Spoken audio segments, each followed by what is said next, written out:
मुल्ला मोहम्मद जान के हयात व खिदमात पर ज़राक़दर एक किताब का इजरा बदस्त जावेद अहमद ख़ान के हाथों हुआ।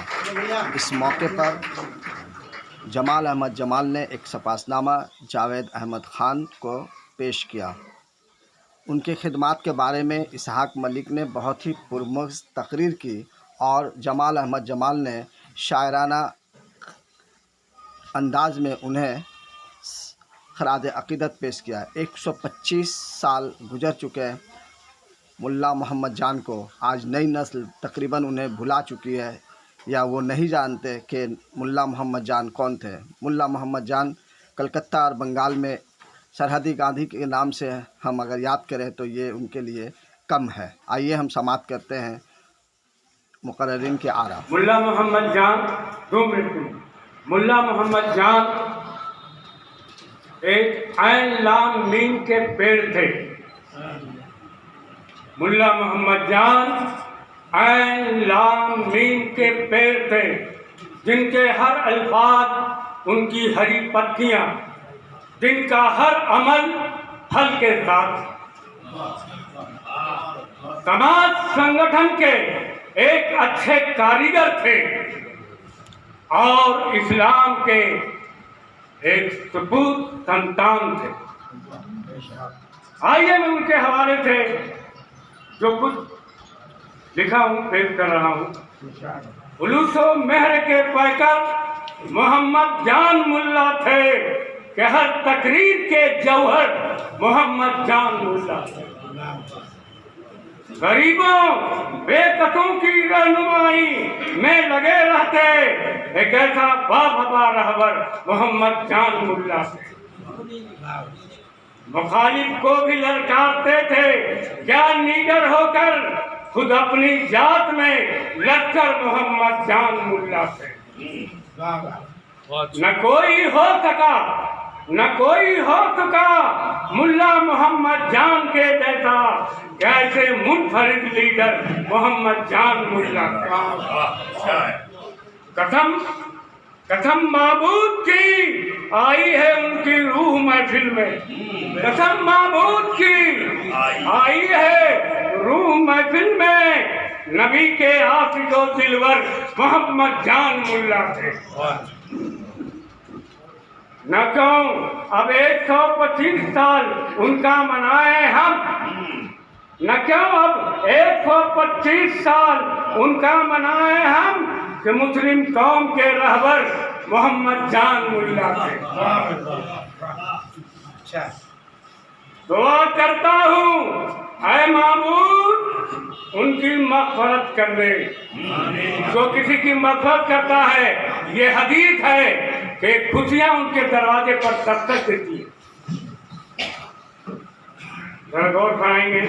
दुआ करता हूँ ऐ माबूद उनकी मग़फ़रत कर दे। सरे मजलूब की चादर, जरा गौर करेंगे, सरे मजलूब की चादर मोहम्मद जान मुल्ला थे। वाह वाह। जमाल अहमद ही क्या, जमाल अहमद ही क्या दानिशवराने शहर कहते हैं। जमाल अहमद ही क्या दानिशवराने शहर कहते हैं। सरापा इल्म के दफ्तर मोहम्मद जान मुल्ला थे। सरापा इल्म के दफ्तर मोहम्मद जान मुल्ला थे। खुदा ये पहली दफ़ा कलकत्ते में उनके इंतकाल के 50 साल के बाद, ये इंतकाल 1972 में हुआ था और आज उनकी पैदाइश का दिन है। 125वीं पैदाइश है और हम लोगों से मुराद मेरा मगरबी बंगाल मस्जिद से मशावरत है की जानिब से वो याद किया है। जो हमारे बुज़ुर्ग थे, वो खातिम काम कौम मिल्लत थे। हमें इस मौके पर अपने बुज़ुर्गों को याद करना चाहिए, अपने कायदीन को याद करना चाहिए जिन्होंने हमने मिल्लत को आगे बढ़ाया। सदर में हमारे कादी मोहतरम भी बैठे, मंसूर साहब और निज़ाम शरीफ साहब जो मेरे मौलाना आज़ाद कॉलेज के हमारे टीचर रह चुके हैं। और अल्हम्दुलिल्लाह हुआ ये है कि मंसूर साहब भी माशाल्लाह खिलाफत मुल्ला जान पर जो है कई सालों से काम कर रहे हैं और हमको भी शर्फ हासिल हुआ इनके साथ काम करने का। तो मैं 3-4 चीज़ बता देना चाहता हूँ कि मुल्ला जान मोहम्मद साहब जो हैं वो खिलाफत के ही रहबर नहीं बल्कि तमाम मुस्लिम अदारों के रहबर थे। और जस्ट मैं इंफॉर्मेशन यहाँ से शुरू करूँ, जैसे इस्लामिया हॉस्पिटल है, तो इस्लामिया हॉस्पिटल की बुनियाद में आप उनकी कॉन्स्टिट्यूशन पढ़ते पहले उनका जो पेज पढ़ेंगे तो मुल्ला जान साहब का नाम आप ज़रूर पढ़ेंगे जो मेंबर हैं। इस्लामिया हॉस्पिटल की वजूद में लाने में मुल्ला जान मोहम्मद साहब का बहुत बड़ा हाथ है, क्योंकि इस्लामिया हॉस्पिटल बुलाइजर स्ट्रीट में था, 2 कमरे पे। जब फसादात हुए थे तो मुसलमानों का हाल देख के मुल्ला जान बहुत ही ज़्यादा परेशान थे कि हमारा एक हॉस्पिटल होना चाहिए। तो उसी वक्त चिनौट के कुछ लोगों से इमदाद लेके, वो ज़मीन लेके और वो बिल्डिंग लेके इस्लामिया हॉस्पिटल की बुनियाद डाली। पहली बात ये। दूसरी बात कि मुल्ला जान मोहम्मद साहब ने इस्लामिया हॉस्पिटल बनाने की जो ख्वाब देखी थी वो इस्लामिया हॉस्पिटल बन गया था। इस्लामिया हॉस्पिटल को जो है उन्होंने कॉलेज की शक्ल में बनाने के लिए पूरी तरह यानी कि ताउन किया था और बहुत कोशिश की थी, लेकिन मजबूरी हुई कि उनकी तबीयत ख़राब हो गई और चीन और पाकिस्तान के जंग शुरू होने के बाद वो इस पर काम नहीं कर पाए। मुल्ला जान मोहम्मद की जहाँ तक ताल्लुक़ है, मुल्ला जान मोहम्मद साहब जो 1913 में कलकत्ता आए थे, जो पेशावर से कई जत्था आया था, जिसमें सबसे पहले वो जो कलकत्ते में पहुंचे फ़कीर मोहम्मद साहब के यहाँ। ये फ़कीर मोहम्मद कौन थे?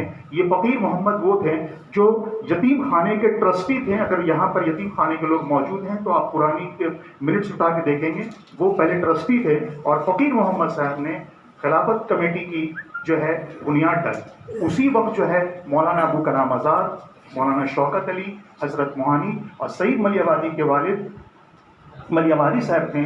ये सब भी जो है इन लोगों ने जेल में वक्त गुजारा है। ये मेरी तहकीक है, मैंने नेशनल लाइब्रेरी से यह सारी चीज़ें निकाली। उसके बाद नेशनल लाइब्रेरी में जो मैंने देखा, जब 1964 का मेरे पास वो कागज़ मौजूद है, आप खिलाफत में आ दे सकते हैं।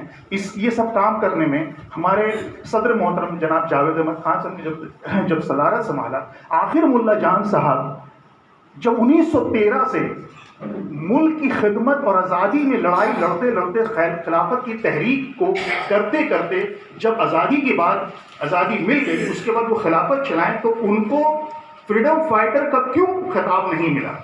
इसमें जिसमें है, मैंने नेशनल लाइब्रेरी में जाके देखा तो ये जेल में ये सब गुजारे हैं मुल्ला जान मोहम्मद साहब, जिस नेशनल लाइब्रेरी के बहुत सारे अखबारात में मिलेंगे। उसके बाद जब ये बात मैंने अपने सदर मोहतरम साहब को बताया कि मुल्ला जान साहब फ्रीडम फाइटर थे, आप में से जितने हजरात हैं सोलाना कब्रिस्तान आप ज़रूर जाएंगे तो मुल्ला जान साहब का जो अभी कब्र बना है और उस पर जो तख्ती जो लगी है, आप उसमें देखिएगा मुल्ला जान साहब के नाम के नीचे फ्रीडम फाइटर लिखा हुआ है, जो हमारे सदर मोहतरम साहब की ये बहुत बड़ी देन है कि वो चीज़ होना चाहिए। बाकी उसकी सबूत इंशाअल्लाह आप लोगों को और लोगों को दिया जाएगा।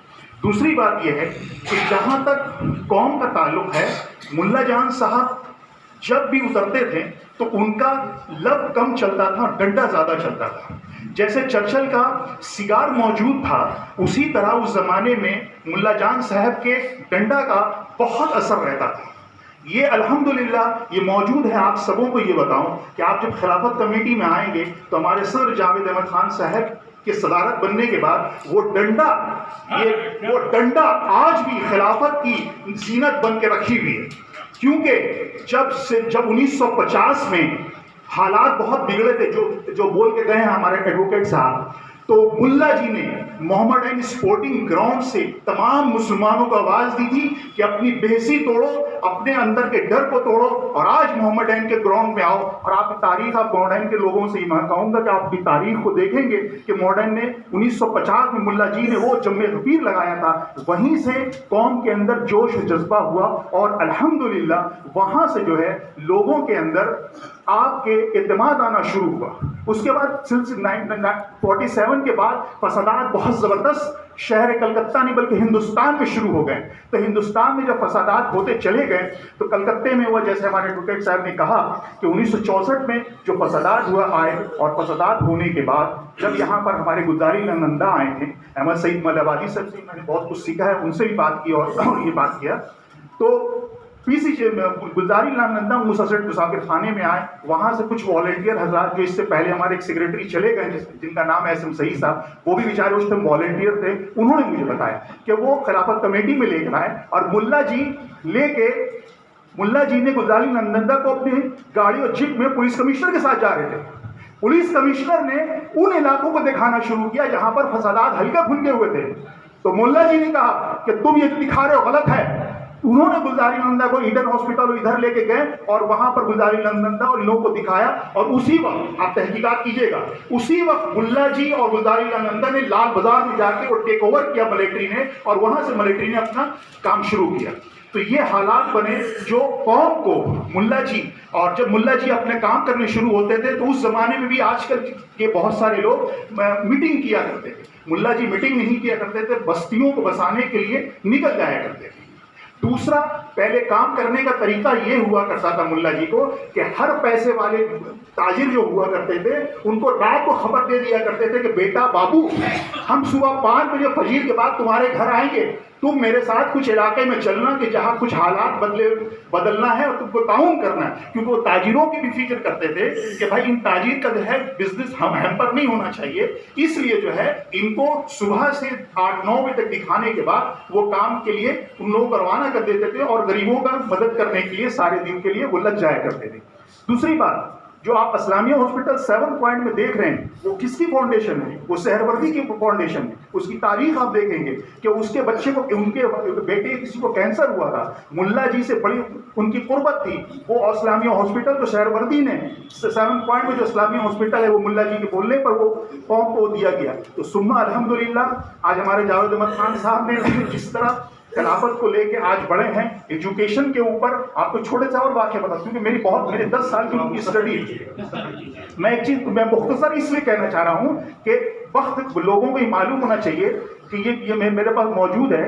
नाखुदा मस्जिद में जब ये प्रेसिडेंसी मुस्लिम हाई स्कूल के बच्चे जब बहुत शोर गुल किया करते थे तो मुल्ला जी गेट पे बैठ के बच्चों के जूतों को लेकर रख लिया करते थे और उसके बाद निकलने के बाद बच्चों को देख उसको समझाया करते थे। तो हमारी कौम के लीडर बच्चों से लेकर जवान तक को सरहाथ में रखते थे। ये हमारे कौम के लीडरों की, ये हमारे उलमाओं की मेहनत रहे जो हम लोग आज इस जमाने में खड़े हैं। इंशाल्लाह आगे और भी बातें हैं, आप लोगों को बताऊंगा। यही बात कहते हुए कहूंगा कि जब मुल्ला जी का इंतकाल हुआ इस्लामिया हॉस्पिटल से, हमारे सदर मोहतरम सब बताएंगे, तो खिलाफत कमेटी में इंदिरा गांधी जी का फोन आया, वहां पर मौजूद थे सिद्धार्थ शंकर राय मौजूद थे।